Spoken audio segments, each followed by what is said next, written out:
Bonjour, je suis Jasmine Mustafa, élève de CM2 à l'établissement Sénégal. En s'en dans la bibliothèque de mon père, j'ai aperçu un roman intitulé Le Pain immortel. Il m'a beaucoup impressionné et j'ai commencé à le lire jour après jour. J'ai découvert beaucoup d'informations que je voulais partager avec vous. Et pour ne pas brûler les étapes, je vous laisse avec cette vidéo. Mais avant que je commence, je voudrais remercier Monsieur le doyen Anas du musée de la faculté pluridisciplinaire de Madère, ainsi notre président Rizal Absel et sans oublier notre directeur Brahim Kiteli. Bon, allez, s'il vous plaît.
Cachés et détendus derrière les murs de harem, d'autres sont sortis pour révéler leur expérience de la direction de l'État et leur courage dans la conduite des guerres et des batailles. Devenant assez de liaders et de sultans, ils ont cependant été effacés de l'histoire officielle et, historiquement, les femmes effacées de l'histoire officielle et leur disparition représentent tous les signes d'un assassinat historique. Parmi entre eux, la reine Arwa, Shajarat al-Dir, Sultana Radia. Certains d'entre eux ont échoué, certains d'entre eux ont réussi. Mais ils sont réussis à diriger des pays entiers, à mener des guerres, à mener des batailles et à conclure l'apaisement. À une époque où de nombreuses femmes étaient cachées et détenues derrière les murs de harem, jouant des rôles traditionnels à l'intérieur d'un espace domestique fermé, d'autres femmes ont pu sortir pour révéler leur expérience de la gestion de l'État et leur courage dans la direction des guerres et des batailles et leur habilité à organiser des stratégies de guerre. Elles ont donc réussi. Cette sortie de l'espace confié à la plupart des femmes était un risque en soi et pénétrer dans un domaine considéré comme de la compétence des hommes était un grand défi pour elles.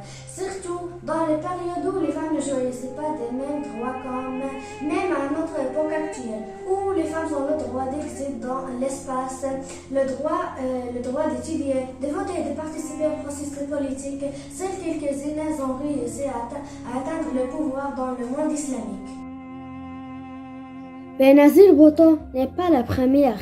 Lorsque Benazir Bhutto est devenu première ministre du Pakistan en 1988, elle était considérée comme la première femme première ministre musulmane. Elle a subi de nombreuses attaques sous prétexte que les femmes ne pourraient jamais diriger des pays entiers. Cela est dû à la croyance qui prévaut parmi beaucoup que la direction de l'État a toujours été, dans tous les pays du monde islamique, pendant 15 siècles, le monopole des hommes uniquement. En réalité, cependant, Benazir n'est pas la première femme à détenir les rênes du pouvoir dans les pays musulmans, étant donné que de nombreuses femmes, avant Benazir Bhutto, tout au long de l'histoire islamique, détenaient le pouvoir et d'autres avaient un grand poids et une forte influence sur les dirigeants. Ils ont donc écouté leurs opinions et pris leurs propositions stratégiques dans la gestion du pays. Sans oublier, dans son livre Fogoya Sultans, l'écrivaine et sociologie marocaine Fatima Mernissi explore la vie et les chemins de nombreux sultans dans l'histoire de l'islam.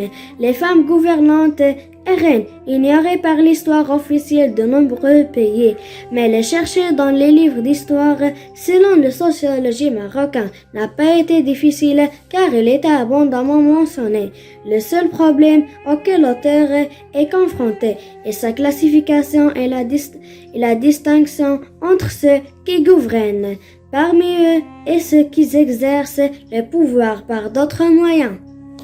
Parmi les femmes qui ont régné dans l'histoire islamique, selon Mernissi, nous constatons que Sultanat Radia d'origine turque a pris le pouvoir à Delhi pendant de nombreuses années. Lorsque le voyageur et historien marocain Ibn Battuta a traversé la région qu'il dirigeait au XVe siècle, c'est-à-dire environ 100 ans après sa mort, il a raconté comment la période de son règne a imprimé l'esprit de beaucoup en raison de son grand effort dans l'avancement du pays, son travail pour obtenir la justice et son courage à diriger l'armée.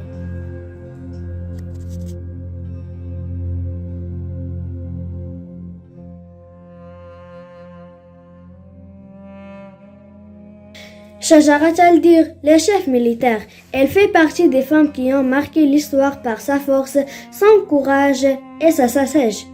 Elle a régné en Égypte en l'an 648 après Hijri, 1250 durant son règne. Elle a su s'imposer en tant que chef militaire avec son sens stratégique. Benazir Bhutto n'est pas la première femme à détenir les rênes des pouvoirs dans les pays islamiques, car de nombreuses femmes avant elle, tout au long de l'histoire islamique, détenaient les pouvoirs et d'autres avaient un grand poids et une forte influence sur les dirigeants. Elle était l'épouse du bon roi Najm al-Din Ayyub, le 8e dirigeant de la dynastie Ayyubide en Égypte, après la mort de son mari et son accession au trône. Les réactions ont dénoncé la prise de pouvoir par une femme dans le pays, mais elle a prouvé sa capacité à le faire. Pendant son règne, qui ne dura que 80 jours, et au plus fort de la croisade, l'arbre de Dur remporta une grande victoire aux musulmans. Les Français se souviennent encore de la défaite infligée à leur armée et de sa capture du roi Louis XIV à l'époque.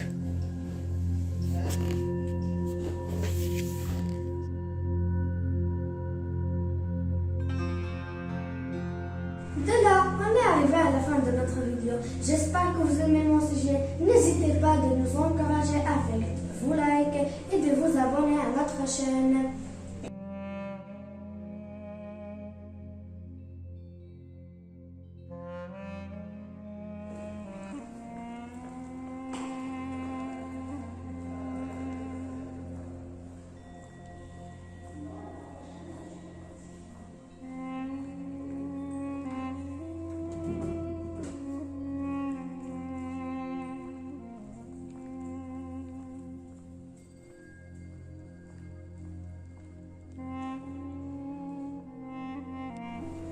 Salam alaikum wa rahmatullah.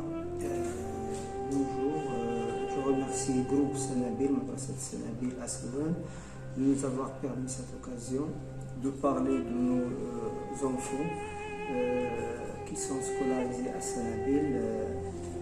Je cite précisément Basma Ben Mustafa, CM2, Qism al-Khamis, qui est une excellente élève à Sanabil, et je remercie leur professeur, également la maîtresse du français, qui s'appelle Wafa, et les autres qui ont fait un grand effort pour améliorer leur niveau.